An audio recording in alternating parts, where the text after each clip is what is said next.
When people say, what do you want to see in Melbourne? That's what you want to see. And that's your culture coming out right to the end. Okay? Now, we've got 2 weeks. All right? You can just feel the emotion that's just taking place right there.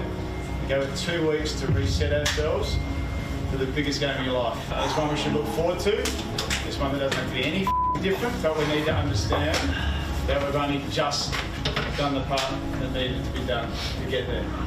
Now we've still got a job to do. Simon Goodwin, pretty inspiring after the game, of course, and as I mentioned, he's staring at his own destiny. It's been a bumpy ride for Simon Goodwin post-career. Of course, was at Essendon briefly, almost got tangled up in the dramas there, or did at the end. He's had some bumps at Melbourne, Caro. He's been questioned.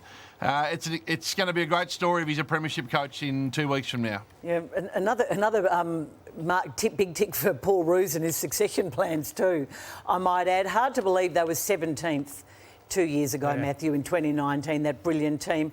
And late last year, when it all started to fall apart again for Melbourne, the president, Glenn Bartlett, I think thought he was appeasing his supporters when he gave this interview with John Ralph, when he came out with some unbelievable comments about we don't give them out in Wheaties packets, that's a Melbourne jumper. He had a real go at the club, blindsided the coach and the entire footy department, rattled the board, and then over the summer, he put the coach under an enormous amount of pressure. This is Simon Goodwin, Glenn Bartlett did. Just worrying about Simon Goodwin, worrying whether he was the right person for the job for a whole lot of reasons.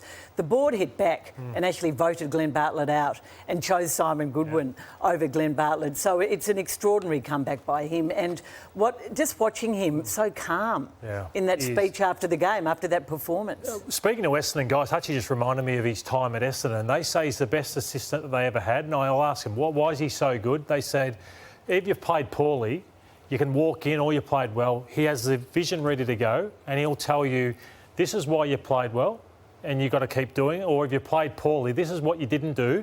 But he gave you all the answers of what you need to do in the following week to fix it. And I think he's a real tactical... he's becoming a real tactical genius, Simon Goodwin. I saw something that we hadn't seen before. And this is Geelong going forward. And Max Gawn took Tom Hawkins. There is 6 blokes there, and normally that's where a ruckman would stand. But that is where Max Gawn took Tom Hawkins because they said, OK, you're the biggest and the strongest. You go back and take him. When they won the ball back, they know that Henry and Henderson and Blixavs, they love to lay off.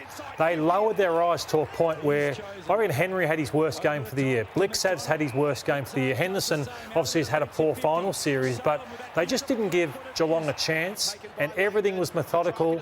They're hard, they're tough. And even though, Kane, they're having buys and breaks that could affect teams, you just know they have a nastiness, a competitiveness about them that doesn't have them play poorly too often. They do, and also the way that they've built this list, Lord, I think that's where premierships are built. They're built on draft night and at the trade table, and a lot's been spoken about the recent draft picks, but I wanted to go back and look at where it all started. We're going back to 2017 here.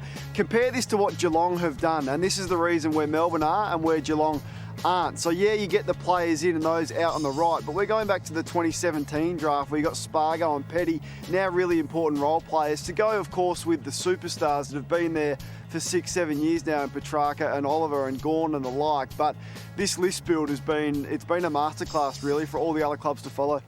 And no more romantic story than the resurrection of Ben Brown, who we spoke to on Saturday, and he spoke about the turning point for him during this year.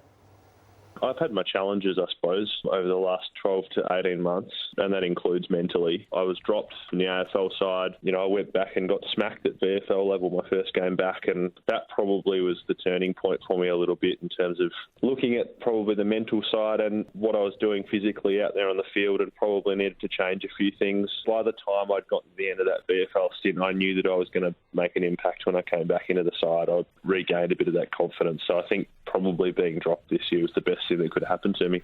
Isn't it amazing that a guy gets turfed out, Hutch, from the worst side in the competition, the 18th ranked side, and walks in and could be a premiership player a year later? It's hard to remember a story like it.